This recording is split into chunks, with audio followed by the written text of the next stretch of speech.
Once upon a time, the captain and the mates of a ship grew so vain in their seamanship, so full of hubris and so impressed with themselves, that they went mad. They turned the ship north and sailed until they met icebergs and dangerous floes, and they kept sailing north into more and more perilous waters, solely in order to give themselves opportunities to perform ever more brilliant feats of seamanship. As the ship reached higher and higher latitudes, the passengers and crew became increasingly uncomfortable. They began quarrelling amongst themselves and complaining of the conditions under which they lived. "Shiver me timbers," said an able seaman, "if this ain't the worst voyage I've ever been on. The deck is slick with ice. When I'm on the lookout, the wind cuts through me jacket like a knife. Every time I reef the foresail, I damn near freeze my fingers, and all I get for it is a miserable 5 shillings a month."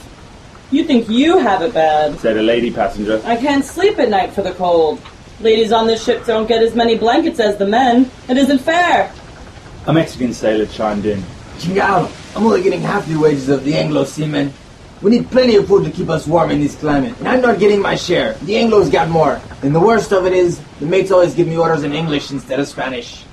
"I have more reason to complain than anybody," said an American Indian sailor. "If the palefaces hadn't robbed me of my ancestral land, I wouldn't even be on this ship, here among the icebergs and Arctic winds. I would just be paddling a canoe on a nice, placid lake. I deserve compensation.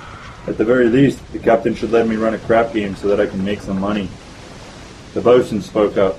"Yesterday, the first mate called me a fruit just because I suck cocks. I have a right to suck cocks without being called names for it." "It's not only humans who are mistreated on this ship," interjected an animal lover among the passengers, her voice quivering with indignation. "Why, last week I saw the second mate kick the ship's dog twice." One of the passengers was a college professor. Wringing his hands, he exclaimed, "Oh, this is just awful! It's immoral!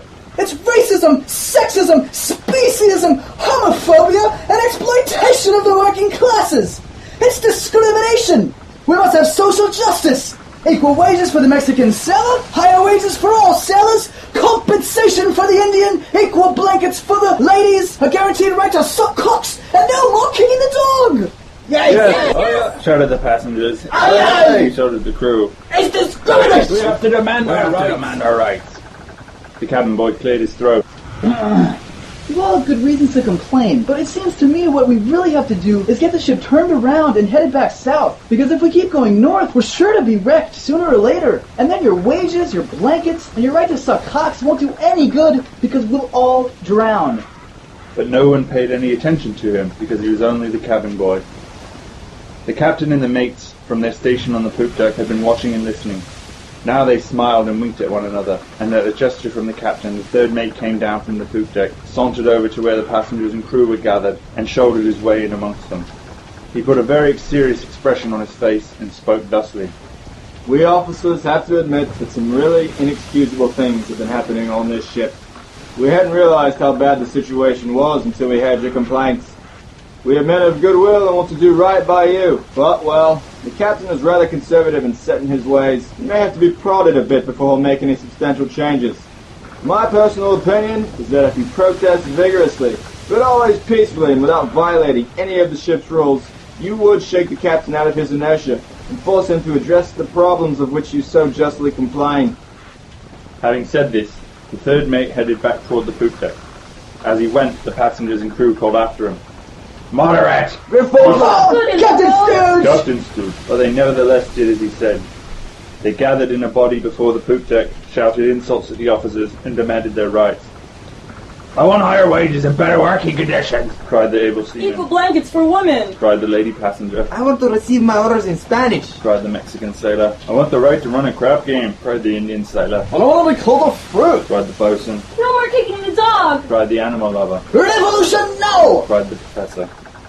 The captain and the mates huddled together and conferred for several minutes, winking, nodding, and smiling at one another all the while.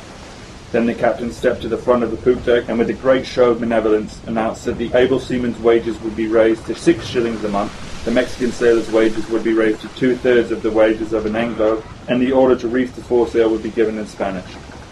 Lady passengers would receive 1 more blanket, the Indian sailor would be allowed to run a crap game on Saturday nights, the boatswain wouldn't be called a fruit as long as he kept his cocksucking strictly private, and the dog wouldn't be kicked unless he did something really naughty, such as stealing food from the galley. The passengers and crew celebrated these concessions as a great victory, but the next morning they were again feeling dissatisfied. 6 shillings a month is a pittance, and I still freeze me fingers when I reach the foresail, grumbled the able seaman. I'm still not getting the same wages as the Anglos, or enough food to keep for this climate, said the Mexican sailor. We women still don't have enough blankets to keep us warm, said the lady passenger. The other crewmen and passengers voiced similar complaints, and the professor egged them on. When they were done, the cabin boy spoke up, louder this time so that the others could not easily ignore him. It's really terrible that a dog gets kicked for stealing a bit of bread from the galley, and that women don't have equal blankets, and that the able seaman gets his fingers frozen, and I don't see why the bosun shouldn't suck cocks if he wants to. But look how thick the icebergs are now, and how the wind blows harder and harder. We've got to turn this ship back toward the south. If we keep going north, we'll be wrecked and drowned. Oh, yes, said the bosun. It's just so awful that we keep heading north, but why should I have to keep cocksucking in the closet? Why should I be called a fruit? Ain't I as good as everyone else? Sailing north is terrible, said the lady passenger. But don't you see? That's exactly why women need more blankets to keep them warm. I demand equal blankets for men now. It's quite true, said the professor. But sailing to the north imposes great hardships on all of us. But changing course to the south would be unrealistic. You can't turn back the clock. We must find a mature way of dealing with the situation. Look, said the cabin boy. If we let those 4 madmen up on the poop deck have their way, we'll all be drowned. If we ever get the ship out of danger, then we can worry about working conditions, blankets for women, and the right to suck cocks. But first, we've got to get this vessel turned around. If a few of us get together, make a plan, and show some courage, we can save ourselves. It wouldn't take many of us. 6 or 8 would do. We could charge the poop, chuck those lunatics overboard, and get the ship to the south. The professor elevated his nose and said sternly, I don't believe in violence. It's immoral. It's not ethical to ever use violence, said the bosun. I'm terrified of violence, said the lady passenger. The captain and the mates had been watching and listening all the while. At a signal from the captain, the third mate stepped down to the main deck. He went about among the passengers and crew, telling them that there were still many problems on the ship. We have made much progress, he said, but much remains to be done. Working conditions for the able seamen are still hard. The Mexican still isn't getting the same wages as the Anglos. The women still don't have quite as many blankets as the men. The Indian Saturday night crap game is a paltry compensation for his lost land. It's unfair to the bosun that he has to keep his cocksucking in the closet, and the dog still gets kicked at times. I think the captain needs to be prodded again. It would help if you all would put on another protest, as long as it remains non-violent. As the third mate walked back toward the stern, the passengers and the crew shouted insults after him, but they nevertheless did what he said and gathered in front of the poop deck for another protest. They ranted and raved and brandished their fists, and they even threw a rotten egg at the captain, which he skillfully dodged. After hearing their complaints, the captain and the mates huddled together for a conference, during which they winked and grinned broadly at one another. Then the captain stepped to the front of the poop deck and announced that the able seaman would be given gloves to keep his fingers warm. The Mexican sailor would receive wages equal to 3/4 of the wages of an Anglo. The women would receive yet another blanket. The Indian sailor could run a crap game on Saturday and Sunday nights. The bosun would be allowed to suck cocks publicly after dark, and no one could kick the dog without special permission from the captain. The passengers and crew were ecstatic over this great revolutionary victory, but by the next morning they were again feeling dissatisfied and began grumbling about the same old hardships. The cabin boy this time was getting angry. You damn fools! He shouted. Don't you see what the captain and the mates are doing? They're keeping you occupied with your trivial grievances about blankets and wages and the dog being kicked, so you don't think about what is really going on with this ship that's getting farther and farther to the north, and we're all going to be drowned.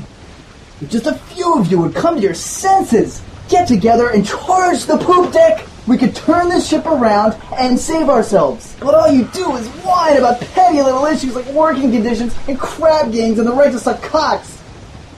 Passengers and crew were incensed, Petty, cried the Mexican. do you think it's reasonable that I only get 3/4 of the wages of an Anglo sailor? Is that petty? how can you call my grievance trivial? Shouted the bosun. Don't you know how humiliating it is to be called a fruit? Kicking the dog is not a petty little issue. Screamed the animal lover. It's heartless, cruel, and brutal. All right then, Answered the cabin boy. these issues are not petty and trivial. Kicking a dog is cruel and brutal, and it is humiliating to be called a fruit. But in comparison to our real problem, in comparison to the fact that the ship is still heading north, your grievances are petty and trivial, because if we don't get this ship turned around soon, we're all going to drown. Fascist! said the professor. Counter-revolutionary! Said the lady passenger, and all of the passengers and crew chimed in one after another, calling the cabin boy a fascist and a counter-revolutionary. They pushed him away and went back to grumbling about wages and about blankets for women, about the right to suck cocks and about how the dog was treated. The ship kept sailing north, and after a while it was crushed between two icebergs and everyone drowned.